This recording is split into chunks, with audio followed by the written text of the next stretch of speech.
Hello and welcome back to another episode of Crunch Time, a panel discussion about your favorite topic, sports. I'm your host, Alexis Pearson. Alongside me tonight are our panelists. To my left here is the returning champ, Blake Tyson, and to his left is Nathan Daggett and Parker Kaiser. Guys, are you ready to talk some sports? Oh, I'm ready. All right, let's get right into it. We'll start with some football. We'll kick things off in the NFL, as the Raiders are not off to the start they had hoped when they signed head coach Jon Gruden to a 10-year, $100 million contract this past offseason. The Raiders traded away key players in Khalil Mack and Amari Cooper while releasing veteran Bruce Irvin. Things are getting dicey down in Oakland here. Do you guys believe in Gruden's process? I don't, but I don't think anybody in Oakland or a Raiders fan or Las Vegas, soon-to-be Raiders fan, has a choice. I mean, he's there for 10 more years. And Mark Davis, the Oakland Raiders owner, is not going to eat that contract, $100 million. So, yeah, I mean, there's no turning back at this point. You have 5 first-round picks over the next 2 years. The Cowboys probably aren't a playoff team this year. I mean, they're 3-5 now, I think they are. And the Bears are a toss-up. They're probably going to be on the bubble. So I think if you're a Raiders fan, you have no choice but to buy in. All right. Well, I think you said it right there. But the thing about Gruden is he hasn't been in the league for a long time, probably like 10 years, at least 10 years. And a lot of the players have changed. The game has changed. The way he has to get to the players has changed. And even look back to when he was on that Tampa Bay squad, all those players weren't really like his players. He was just, those were other coaches' players that were brought in before him. So he wasn't really developing those players.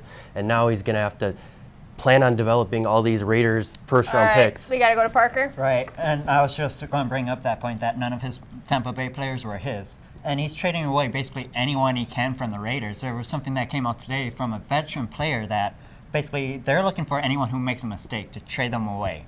And then with Carr, he isn't helping him either because the offensive line is like a turnstile.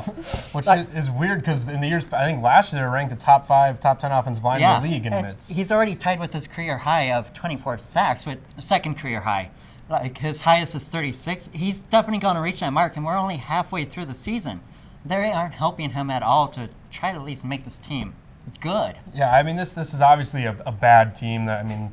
There's no way around it, but yeah, I mean, I just don't think. I mean, you have to give Gruden time because he's got 10 this years. is what he's put it into, and this is why he's there for 10 years. Give it 4 or 5 years and see where things go. Yeah, I'm sure he'll have like 2 He must good have years. the patience because he signed a 10-year deal. That's all we got for this one. I'm going to give it to Blake because I think he made a good point. They're not going to eat that big contract he's got left, and sometimes you just got to leave it up to fate and hope things get better. And we'll move on to another team that's not doing too hot, which is the Dallas Cowboys. Let's take a trip down to Dallas quick. They're not off to the best start that they had hoped for. They fell to the Titans in an underwhelming performance, falling 28-14. Dak Prescott has not impressed, only averaging 166 passing yards per game this season, while Ezekiel Elliott hasn't been getting the carries most had hoped. So what's the problem here in Dallas, Nathan? Well, I think one of the things they have to do is coming into next year, they got to get rid of head coach Garrett, and they got to draft a new quarterback. Dak Prescott, his first year was great. Like, we didn't expect that from him, but now teams have started to get film on him, and he hasn't really been able to make that big adjustment needed. Like, they got the running game. They've got a good defense this year. They just need a new voice, and they need a new quarterback to lead the team. Garrett needs to be out because he hasn't produced anything. But as for Dak Prescott, I think he could be a quarterback for this team. This year he brought in Amari Cooper, who is really his only big target this year. Over the past few years, he's really not had one big target. He's thrown it to multiple people. This year, he's really had one target to throw to, and now he has another, but right now that isn't forming with such a short time. Yeah, I agree. I think we're all in the same boat. I mean, Jason Garrett is an underachiever. 2 playoff appearances in 7 years, a record of 65-56, only 2 10-win seasons. I mean, he's just not a very good coach. Started off his first 3 years in the league 8-8. That gets most coaches fired. Jerry Jones is Jerry Jones, though, so he's still there. But yeah, Dak Prescott's not the future. I mean, he averages 207.5 yards per game, passing yards in his career. That's less than Ryan Tannehill, Blake Bortles, Josh McCown, and Eli Manning.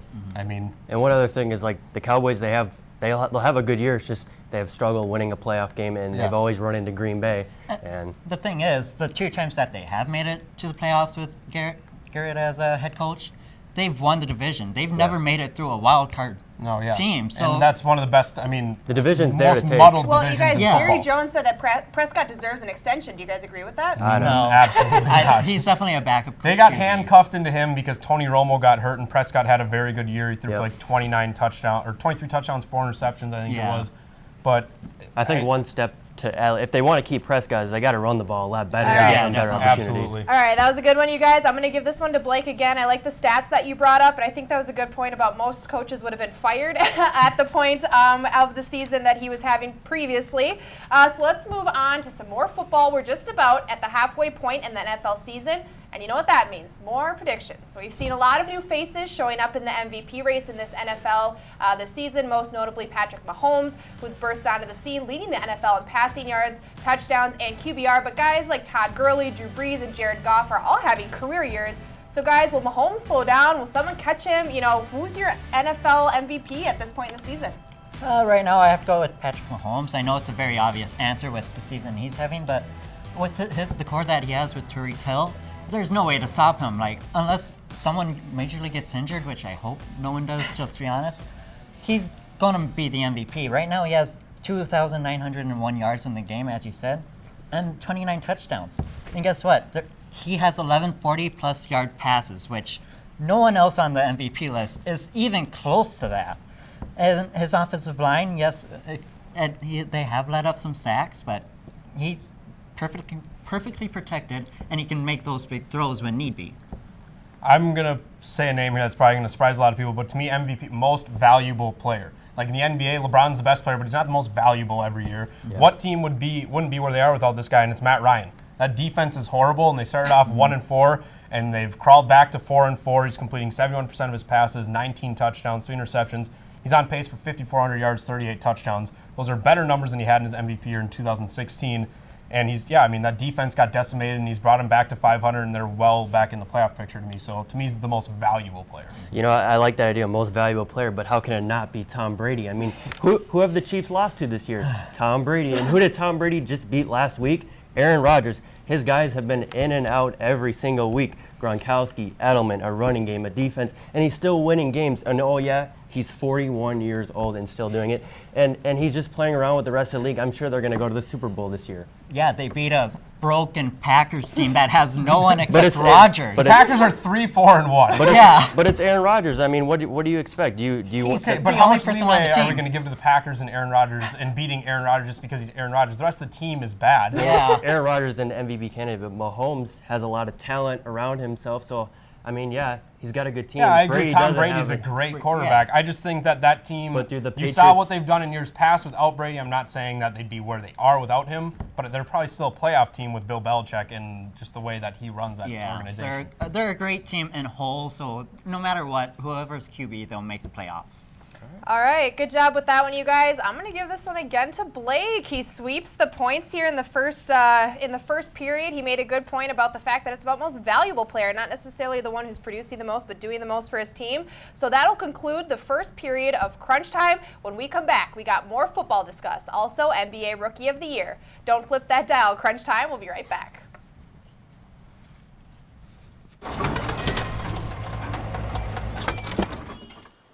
Leah, did you put a new dent in that? This one? No. Were you texting and driving again? Yes. Hi, Leah. Hi, Dad. Sorry about your bumper.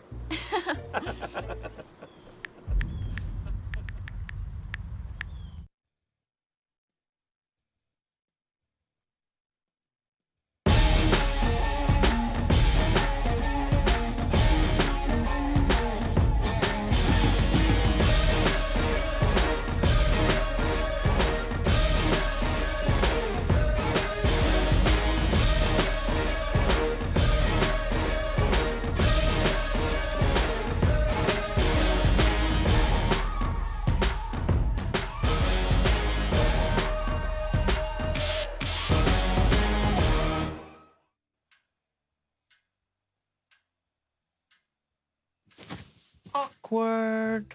I'm the awkward silence. You try to avoid me, then there I am again. But an awkward silence can be a great thing. Like Kelly here is about to demonstrate. You haven't really been yourself lately. Are you okay?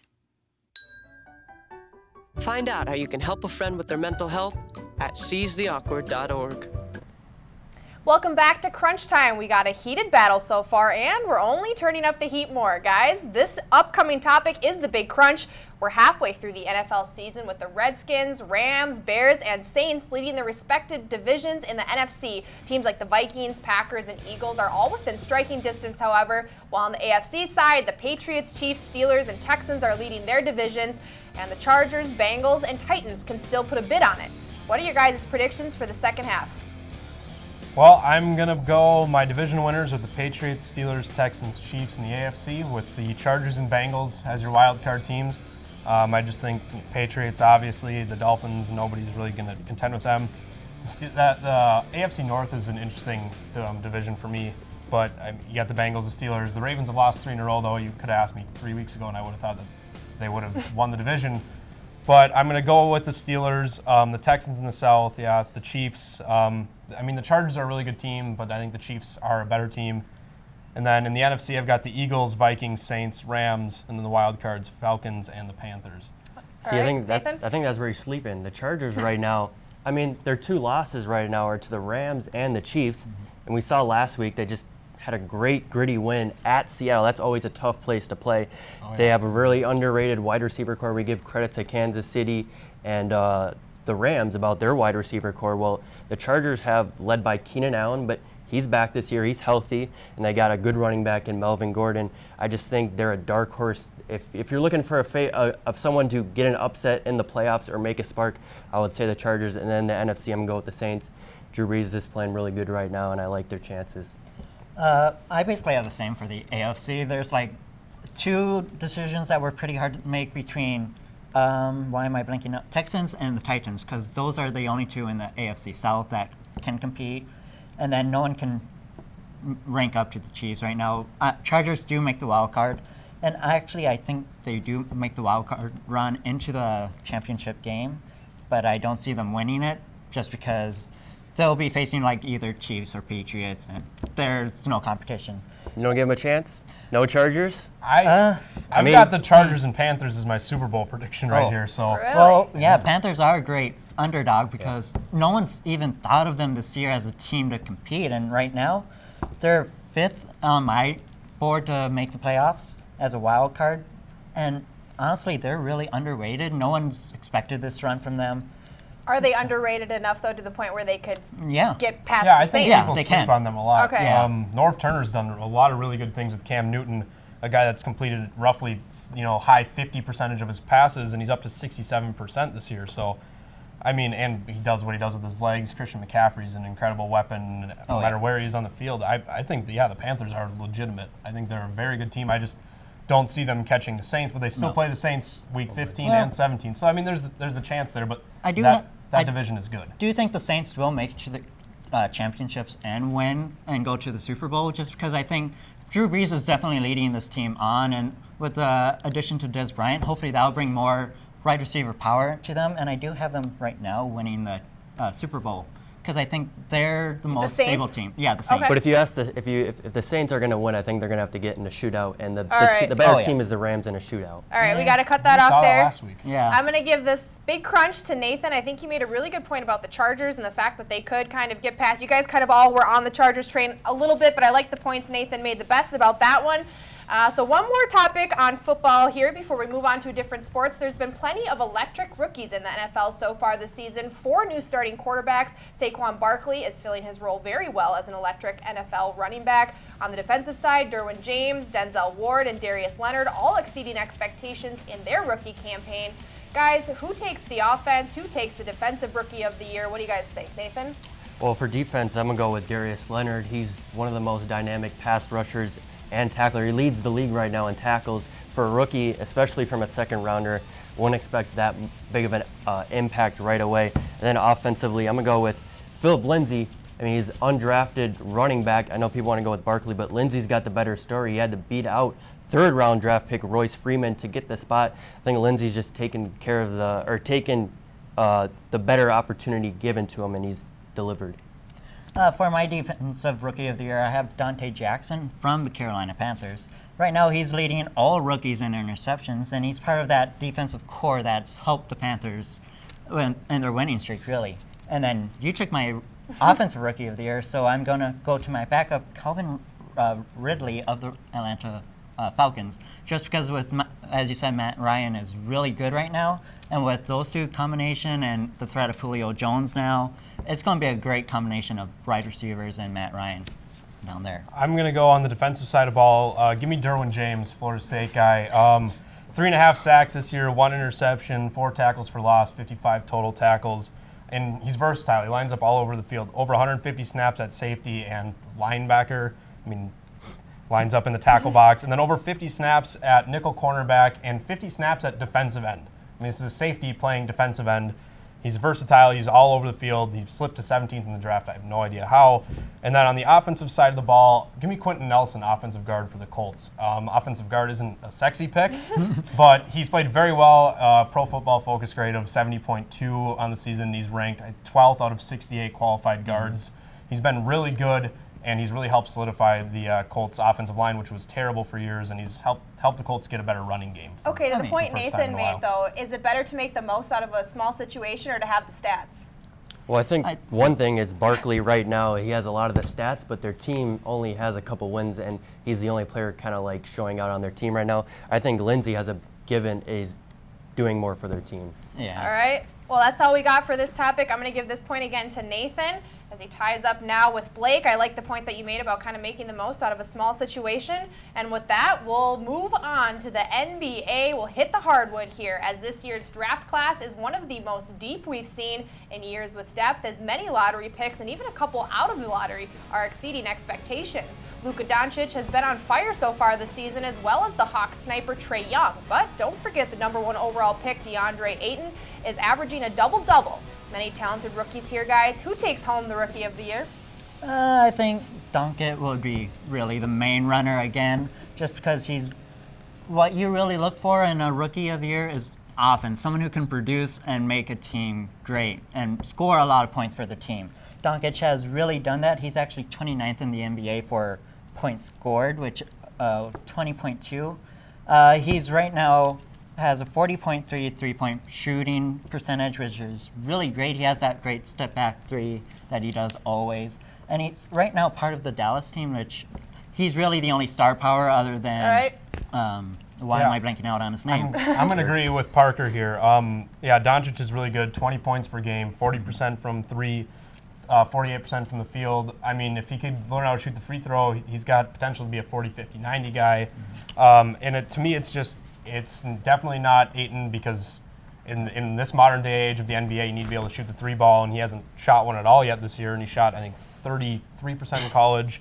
And Trae Young was great in college and was a sharpshooter in college. He's shooting 27% from three this year. So it has to be Doncic. The threat stiller doesn't give you a better impact than what Doncic does.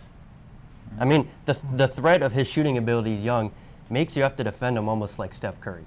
Yeah, but and that's tougher. I mean, he's hitting 27% right now. Derrick Rose is a better three-point Yeah, come on. Okay, but than him. you add that plus his passing. He leads right now rookies in assists, and he brought that over from college. I think that's one of the most impressive things to see him carry over, is because as a rookie, maybe try to do a little more, but he's really willing to give the ball up and let his other players do a lot of more of the work. I'm sure if you can have him score a lot of points too, yeah, he would be a front runner in this class. But Doncic is really just a leader. He's just far and away better than Yeah. and the He's Mavs also are older. He's also one of the oldest rookies. He is older, but Yeah, I mean, that- does playing that a matter? professional league in Europe.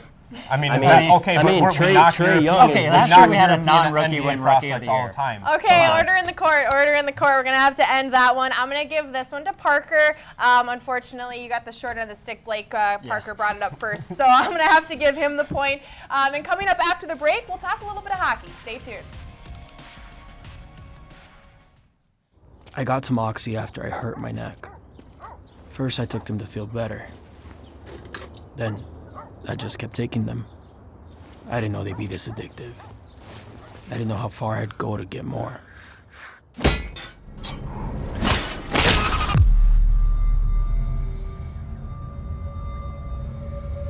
Opioid dependence can happen after just 5 days. Know the truth, spread the truth.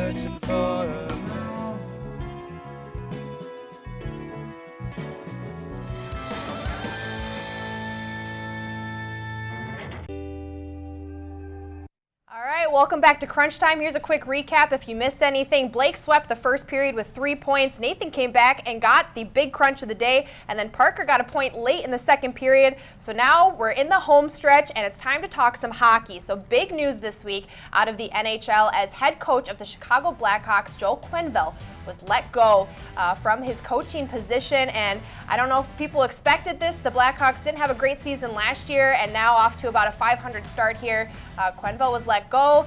They hired the assistant head coach, moved into the interim position.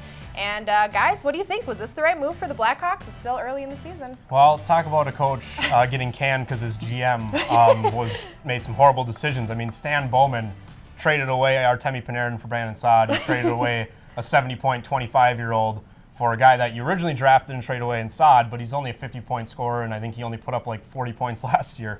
You brought back an aging Patrick Sharp a year ago who put up 21 points but was a minus 23 for you. And you overpaid and extended Seabrook and Keith well into their late 30s that have hampered your team to have no depth at all. I mean, you have 4 guys making over $6 million, and they're all in their 30s. All right, Nathan? Well, you know, if he was such a good coach, I think he'd be willing to coach any team that's out there on the ice. I mean, I think it's a good plan to get a different guy in there with a different voice. We've seen it multiple times where in hockey where a coach maybe not the best decision, but he gets fired and a new guy comes in and just gets that spark going and gets that team going again, and they find their edge and gets them rolling and gets them in the playoffs and they get a run. They're in the Stanley Cup. So. All right, Parker? I also think this is a great move. The only thing is they should have fired him during the offseason when the new coach could have actually built his new system so that they wouldn't have started out so poor this season. But honestly, his goalies and offense hasn't been helping him. Crawford's let in 2.9 goals a game per game, and Ward, his backup, has let in 3.92, which isn't a good stat as a goalie. And then your offense, I mean, the 4th place scorer on the team only has 4 goals. The 3rd place has 8. So there's a huge drop off of who leads this team. And I feel like that kind of goes back to what I said with overpaying your old guys because, I mean, you have Kane and Taze up front who are obviously world-class players, but because they overpaid guys like Seabrook and Keith, they have no money to spend on any depth guys. I mean, Alex DeBrincat's a good player and he's young, but eventually they're going to have to pay him, and I just don't know how they're going to do it. Quenneville had 1 losing season in his career, and that was a year ago, and he's coached 20 years. He's also had 2 first-round exits, which doesn't look good for a team. 3 cups, though. That's all that we got for that topic. I'm going to give this one to Blake. In my opinion, there was other things going on behind the scene that he kind of took the fall for on there. So let's move on to the NHL Central, which is part of where the Chicago Blackhawks are a part of, and it feels like a tale as old as time. Honestly, this division just doesn't lose. And our home team, the Minnesota Wild, are a part of that division. We now have the Blackhawks, who got rid of their head coach in that division. You've got the Jets, you've got the Stars, you've got the Blues, who are struggling a little bit. Guys, what do you think? Is this division going to, fall apart at all? Is it going to be a tight race all the way to the end of the season? Again, we're still early in the season, but what do you guys think? Well, there's a lot of teams. Everyone's in it still, but the one team that points out to me right now is the Jets. They won their home game so far. They've been able to be consistent. Haven't had a big losing streak yet, and they were there last year. A good mix of young and veteran talent. They just ran into a hot Vegas team last year. I think give them another chance into the playoffs. I think they'd make a run at it again. Yeah, I say the Jets will get their Jets going again and get back into the playoff form. Really, this is really shocking how they're lower on the field. Yeah. But the Wild, they always go for a good start, but then they disappoint, and then somehow they make the playoffs and lose in the first round. So I can tell you why. They don't have a superstar. So. Right. Yeah. And they haven't been scoring much. I mean, they have a differential of goals allowed to goals scored of 3, which, let's face it, that's not a good stat. You need to score more goals than you need to let in. Blake? With the Jets, I don't know if they're going to turn around. I mean, Connor Hellebuck had a great year a year ago, but this year he's got a 2.91 goals against average. And if he turns it around, I think they'll be fine. But the way he's playing right now, they're the Jets that they were 2 years ago. Good, but a goalie away from being great. Mm-hmm. I don't think that the Wild are consistent enough to win a playoff series against any team, particularly in this division. And I think it's Nashville's division to lose. I mean, top to bottom, they run 5 defensemen deep that are probably top 4, top 2 defensemen on every team. They've got Rene and Net, who's great. Their backup, Saros, is one of the best backups in the league, and their forward group is incredible. Who are you least worried about in this division? least worried about Dallas. to make it? Well, let's Well, say Nashville. Plays against? The Blues. To be a threat at all. The Blues, because Blues, Yo's yeah. gonna probably get Well, canned. But actually, like the Blues actually made a lot of moves in the offseason. They just got to Yeah. get on the same page. So even though they're last right now, don't sleep on them because everybody's got to play each other eventually. I in agree on the cuts. Blues. Right. I just think that they traded for all these guys. They brought in O'Reilly, All right. Perron, and And they Bozak. haven't- All right, we Jake gotta Allen's cut it just off. too inconsistent. We got to cut it off there. I'm going to give this point to Blake. I think he made a good point about it being Nashville's division to lose. They kind of have been unstoppable lately and have looked good in recent years. So coming up after the break, find out who won this episode of Crunch Time. These hot ashes are about to be dumped, which could possibly start a wildfire. How will Smokey deal with such a hot situation? The garden hose defense. Next, a thorough stir. Then another spray. And finally, feeling if the ashes are cool. Oh, yeah. Ah yes, the selfie. A ritual practiced so frequently with this tribe, but not so much by Smokey Bear. Only you can prevent wildfires. Welcome to Husky Tonight. Yesterday, I just polished off a whole pack of Capri Sun, and tonight, I'm whipping out the hard stuff. Danimals. How can you do that? I banged the thing! Hockey ain't even a real sport. I'm sorry, bud, but you're gonna have to make like Toronto and leave. You wanna hear fat? What's your name? I don't know. Hamilton was adopted from. All right, welcome back to Crunch Time. As you can see, Blake Tyson is our winner for the second week in a row. He got off to a hot start, didn't need an intermission pep talk from our producer, did it all on his own today. After sacrificing a couple points in the second round, came back and got some more in the last. Blake, the floor is yours. What do you want to talk about? Well, I'm going to call back to last week. UCF pulled it out last week. I had a couple people offset talk to me about how they were losing to Temple last week. They are still undefeated, 27 in a row, I believe it is. Other thing. Finally, we have good Thursday night football. Oh my gosh! Last Who's gonna week, probably the Panthers. I mean, I hyped up the Panthers all show, so I'm going to say the Panthers. I mean, I want them to win. No, I want the Steelers to win, but I think the Panthers will win. But finally, a good Thursday night football. Oh, Nick Mullins last week. I mean, great story, but the Raiders and Niners was a rough game to watch. All right, well, thanks for joining us on this episode of Crunch Time from all of us here at Crunch Time. We'll see you next week, same time, same place. I want some more. What's he doing? Please, sir, I want some more. More? He has asked for more! Thank you. Well, he did say please. Yes, he did. And thank you. Please, and thank you. Pass it on. Thank you.